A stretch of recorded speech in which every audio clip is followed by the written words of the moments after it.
Falcon fan? It's your boy Ricondo coming back at you with another video. So today I'm gonna talk about two topics. The first topic is gonna be what are the Atlanta Falcons gonna do with the left guard situation? They're gonna do something in draft or free agency. Next topic is gonna be about number 8 overall pick. Should the Atlanta Falcons draft Bijan Robinson? That's one of the things we're going to talk about today. So guys, if you have not already, go ahead and please subscribe to the channel. Please hit the notification bell so you know that I drop another video. Please hit the like button so I know you guys out here to talk about. And please share my video throughout the YouTube universe so more people can come in and hear me talk about these Atlanta Falcons. So guys, we're going to talk about that left guard position. As you know by now, the Atlanta Falcons still have an issue at the left guard position. They locked up the right side, bringing back Caleb McGarry, signing Chris Lindstrom to a long-term contract. And of course, we got Drew Dahlman at the center position, Jake Matthews at the left guard position. We even brought back the swing tackle, Jermaine Fetty to be our swing tackle. But the question still stands about that left guard position. Elijah Wilkins, who started last year for us, has recently been signed by the Arizona Cardinals. So where does that leave the Atlanta Falcons? Do they go ahead and make a decision to bring somebody in early in the draft? Maybe even at number 8.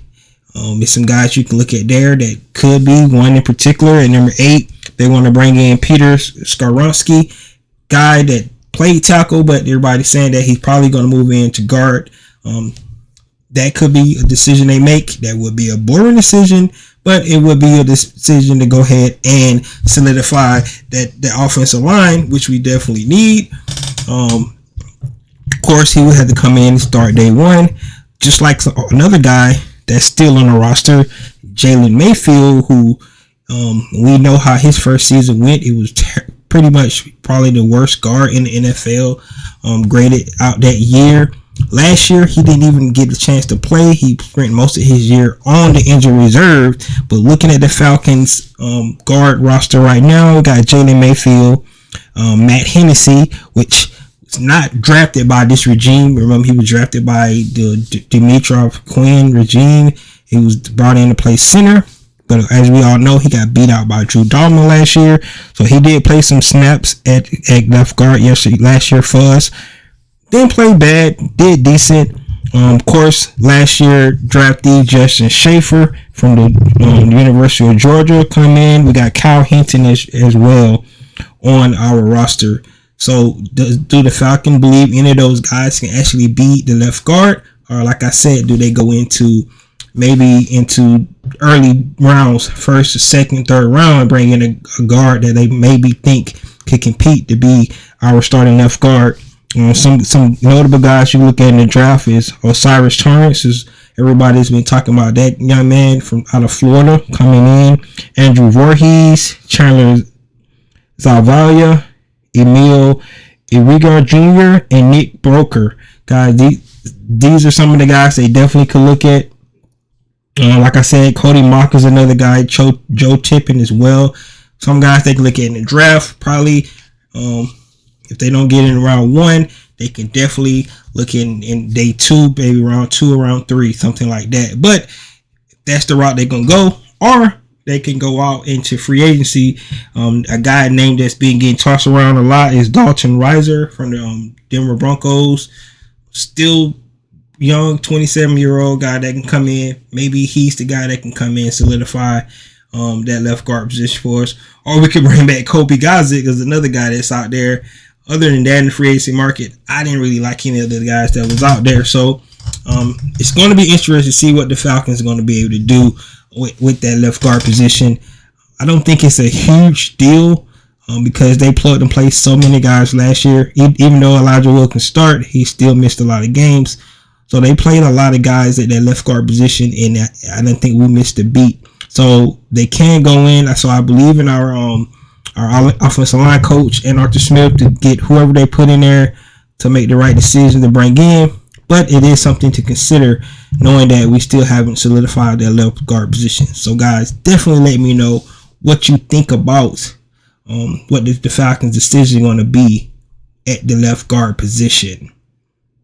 All right, so now let's get into another topic that's been going back and forth on social media for the last week, and that's the Falcons would the Falcons actually consider taking Bijan Robinson at number 8 overall. So first of all, this question could only be asked and be considered because how well the Falcons actually did in the offseason during the free agency period. Like I already said so many times, I feel like they did a very good job, solidify so many positions that they had to feel that they needed, to the point where when they're in the draft, they can actually go best player available, right? So personally for me, my opinion about drafting Bijan Robinson at number 8, I would say it should be a no. It should be a no, and I'll tell you why in a minute. Because I think if you're looking at their big board, not saying that Bijan Robinson would be at the top of their big board, but it's about the value of this pick, and I'm talking about the running back value, like I said in just a minute. But I would think that they definitely probably would go in different directions. They could go to the boring pick, like I just said, offensive lineman. I think will be more value there for the Atlanta Falcons. Probably give you more bang for your buck. Definitely a defensive back. We talked about Derek Witherspoon, who actually had a really good pro day today. Christian Gonzalez, another guy that they can definitely consider that position.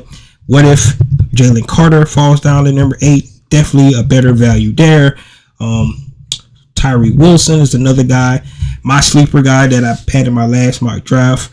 Nolan Smith is another guy that they can consider. So it's so many different guys that they can definitely consider at number 8.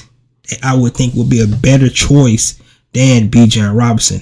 However, if they were to take Bijan Robinson, I wouldn't be upset about it because he is a dynamic playmaker, and we have known the Falcon history of the last 2 years with this regime.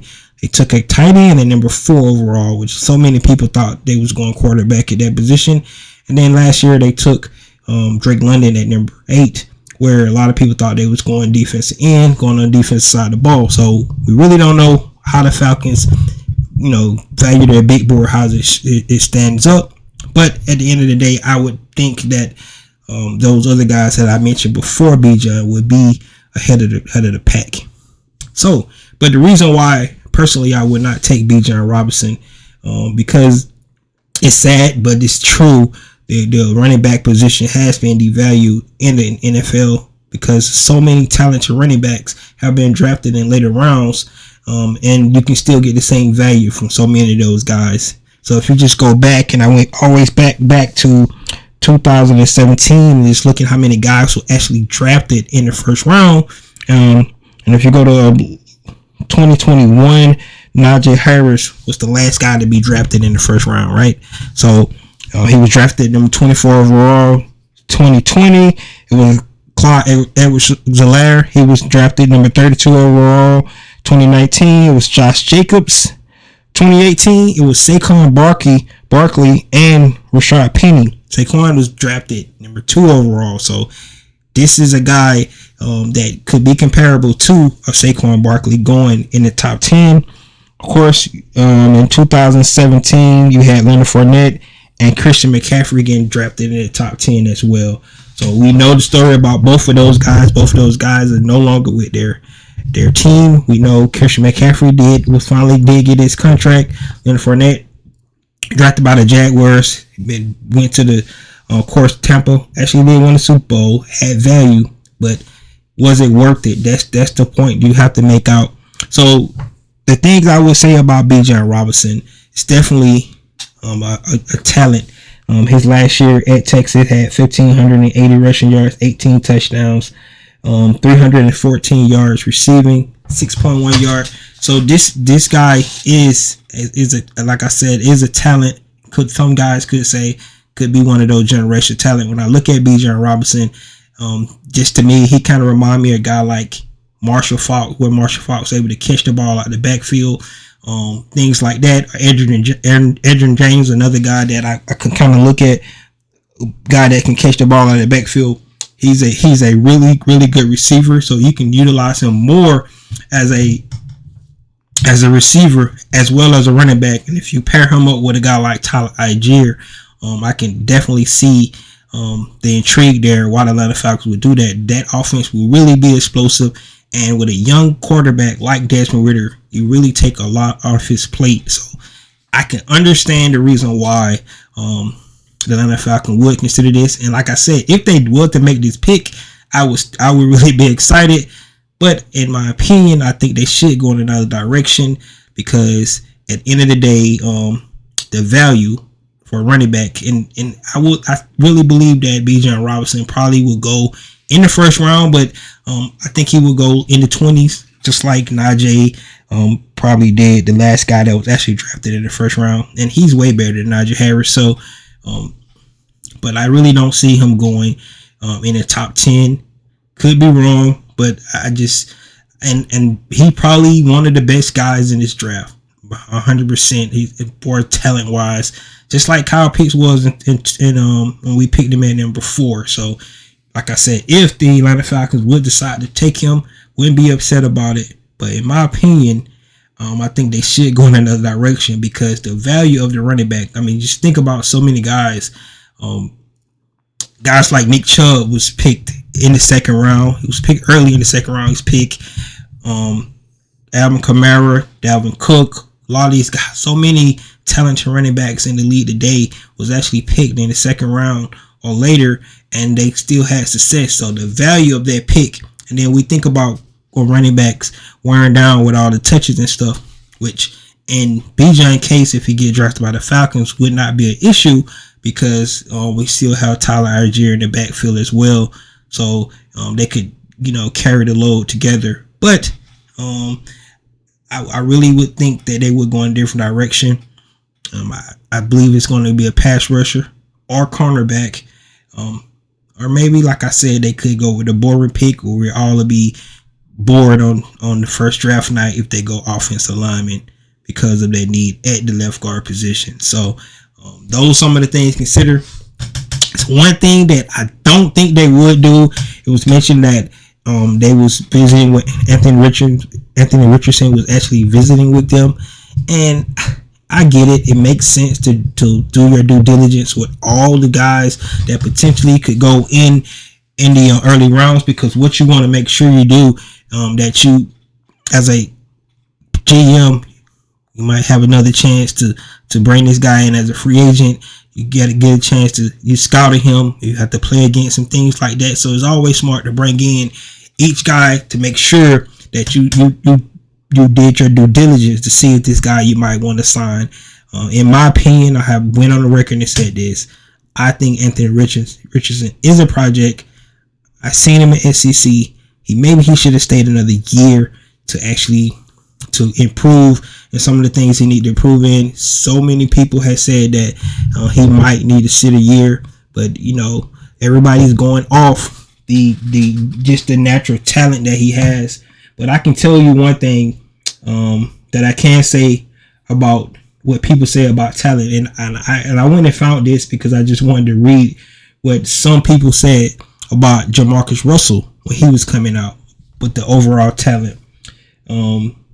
He's going to energize the football team on the practice field, locker room. In 3 years, he's going to be one of the top 5 guys in the league.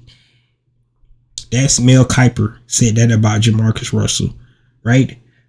John Gruden said the workout with Russell was like Star Wars. It was unbelievable, right? So you just think about the things that people say about these quarterbacks. Todd McShay, this is what he said. He said his footwork is such good for a big guy. He was nimble, drop backs, rolling, throwing, and running. It explodes off his hands. The ball just explodes off his hands. These are some of the things that guys were saying about Jamarcus Russell. We all know how that story went. So you can't just go off the potential that these guys have and things like that. You have to utilize the tape. That's why a guy like Malik Willis went so late, because he had all the raw talent, but at the end of the day, he was not ready to be a pro. And now Tennessee Titans thinking about taking another quarterback. They thinking about taking Anthony Richardson. So they wasted a pick last year, and they're not going to even give the young man an opportunity to make himself better, because knowing, if you looked at the film, you should have known that he needed a couple of years to develop. So that's the kind of things I'm talking about. So personally for me, going and getting a guy like Anthony Richardson would not be a good idea for Atlanta Falcons. I understand them doing it, but at the same time, I would pass on that. So for me, at number 8, the Falcons should go defense all the way, cornerback, tackle, defensive tackle, pass rusher, edge rusher, or if they want to make it boring, go get an offensive lineman. And then if they want to create chaos, they would pick somebody like a Bijan Robinson.